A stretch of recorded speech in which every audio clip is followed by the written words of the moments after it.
కురుక్షేత్ర యుద్ధ రంగంలో సొంత మనుషులపై యుద్ధం చేయలేక అయోమయంలో ఉన్న అర్జునుడికి శ్రీకృష్ణ పరమాత్మ చేసిన బోధనలే ఈ భగవద్గీత. ఇది కేవలం అర్జునుడి కోసం మాత్రమే కాదు, ప్రతి మనిషి తన జీవితంలో ఎదుర్కొనే సమస్యలకు ఒక పరిష్కారం.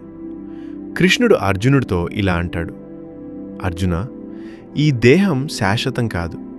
పాత బట్టలు వదిలి కొత్తవి ఎలా ధరిస్తామో ఆత్మ కూడా ఒక దేహాన్ని వదిలి మరో దేహాన్ని ధరిస్తుంది. కాబట్టి చావు గురించి భయపడటం వృధా. ఫలితం గురించి ఆలోచించకుండా నీ పని నువ్వు చెయ్యి. సుఖం వచ్చినా దుఃఖం వచ్చినా నీ ధర్మాన్ని మాత్రం వదలకూడదు. యుద్ధం చేయడం క్షత్రియుడిగా నీ బాధ్యత. దాని నుండి వెనకడుగు వేయడం అధర్మం. పని చేయడం వరకే నీ అధికారం. ఫలితం మీద నీకు అధికారం లేదు. ఫలితాన్ని ఆశించి చేసే పని మనిషిని బంధిస్తుంది. కానీ భగవంతుడికి అర్పించి చేసే పని మనిషికి శాంతిని ఇస్తుంది.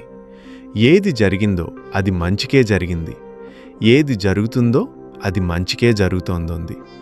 ఏది జరగబోతుందో అది కూడా మంచికే జరుగుతుంది. గతాన్ని తలుచుకుని బాధపడకు. భవిష్యత్తు గురించి భయపడకు. నీవు దేనిని తెచ్చావు, దేనిని కోల్పోయావు. చివరిగా కృష్ణుడు చెప్పే మాట ఒక్కటే: అన్ని బంధాలు వదిలి నన్ను శరణు వేడు. నేను నిన్ను అన్ని పాపాల నుండి, భయాల నుండి కాపాడతాను. అంటే మన ప్రయాణంలో దైవంపై నమ్మకం ఉంచి నిస్వార్థంగా కష్టపడితే విజయం మనదే అవుతుంది. ఇలాంటి మరిన్ని మంచి వీడియోల కోసం మా ఛానల్ని సబ్స్క్రైబ్ చేయండి.